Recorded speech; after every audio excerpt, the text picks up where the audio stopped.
imobiliários, isso sem passar pela justiça. Só que o presidente Lula sancionou hoje o chamado Marco Legal das Garantias, que são novas regras para o uso de bens como garantias de empréstimo. Sabe quando você, por exemplo, tem uma casa, um imóvel, e aí você oferece esse bem como garantia de que você vai pagar um empréstimo que você está tomando junto ao banco? Pois é, a gente vai conversar sobre esse assunto, porque é um costume de muita gente fazer isso, porque você consegue até algumas taxas menores de juros quando você tem ali um bem te dando garantia para o banco. Só que a gente precisa tomar muito cuidado com essa situação, hein, Aurora? E no passo que vai dar, porque tem consequências depois se não conseguir arcar com essa dívida. A gente vai falar sobre esse assunto com o Dr. Maurílio Pinheiro Câmara Filho, que é advogado. Vamos começar por partes, então vamos dividir, porque são dois assuntos que acabam falando sobre o mesmo tema, mas são assuntos separados. Primeiro, boa tarde. Boa tarde, tudo bem? Vamos começar falando sobre essa decisão do Supremo, que é a novidade antes da novidade de hoje, né? Mas vamos começar da decisão do Supremo. O que é que muda quando a gente fala em bens que estão dados como garantias? Boa tarde. Na verdade, o STF confirmou a constitucionalidade da lei que pode haver a retomada do bem imóvel via extrajudicial. O que isso quer dizer? Se o devedor estiver devendo um imóvel com 3 parcelas, o banco pode ir no cartório, fazer a notificação do devedor, que ele vai ter um prazo de 15 dias para pagar parcelas atrasadas. Se não conseguir fazer o pagamento em 15 dias, o banco convalida na posse e já pode fazer o leilão do imóvel. E aí a gente está falando de um imóvel que é, por exemplo, financiado? Exatamente, um imóvel financiado com alienação fiduciária, na lei da alienação fiduciária. Mesmo se for a casa que a pessoa mora? Mesmo se for a casa que ela mora, que é o único bem. E aí demora quanto tempo entre ter esse processo de dar o prazo para pagar, não pagou dentro do prazo, foi a leilão? Entre isso e a pessoa ter que desocupar o imóvel, é possível falar em um prazo, doutor? Olha, a média é mais ou menos 8 meses que tem acontecido no mercado, né? E hoje teve uma novidade, uma nova lei sancionada pelo presidente da República. Essa nova lei também fala sobre bens dados como garantia. Isso muda alguma coisa à decisão do Supremo? Na verdade, não. O mais importante dessa nova lei foi a possibilidade da impenhorabilidade do bem de família. Se você tem um único bem, esse bem não pode ser tomado por a instituição financeira. Agora, se você der o bem em garantia, ele pode ser retomado. E aí eu volto na decisão do Supremo porque me surgiu uma dúvida. A gente está falando só de um imóvel que foi financiado ou um imóvel também que foi dado como garantia, também vale isso? Pode retomar o imóvel, o banco, sem entrar na justiça?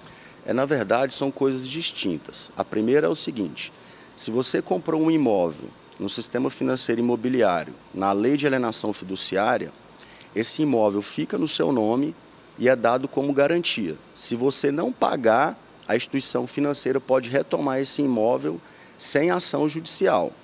Agora, com a nova lei do Marco Legal das Garantias, o que acontece? Se você tem um único imóvel e ele não foi dado em garantia, a instituição financeira não pode tomar esse imóvel. E aí, falando pelo lado de cá, não pelo lado da justiça, mas pelo lado de quem usufrui dela, isso a gente pode fazer uma leitura como sendo uma coisa positiva, doutor? Olha, a intenção do mercado, né, das instituições financeiras, era reduzir as taxas de juros, o que a gente não acontece ver pelo mercado, né? Não tem quando você vai financiar um imóvel, os juros são muito altos. Então, na verdade, facilitou para os bancos fazerem a retomada, mas o que a gente vê na prática no mercado é que as taxas de juros continuam altas. Antes disso, se a gente for pensar antes dessa decisão do Supremo, como que funcionava? Se a pessoa tinha uma casa financiada, não quitava as parcelas em dia, era mais difícil então para o banco retomar esse imóvel? Na verdade, essa é uma lei desde 97, então já é uma prática do mercado financiar em alienação fiduciária.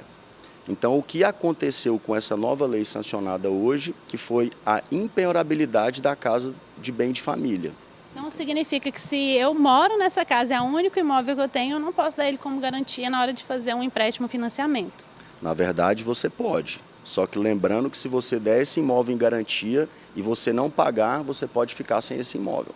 E aí, nesse caso, depois que já entrou no processo de leiloar, no caso o imóvel, ainda tem como reverter esse processo se a pessoa conseguiu levantar o dinheiro para pagar?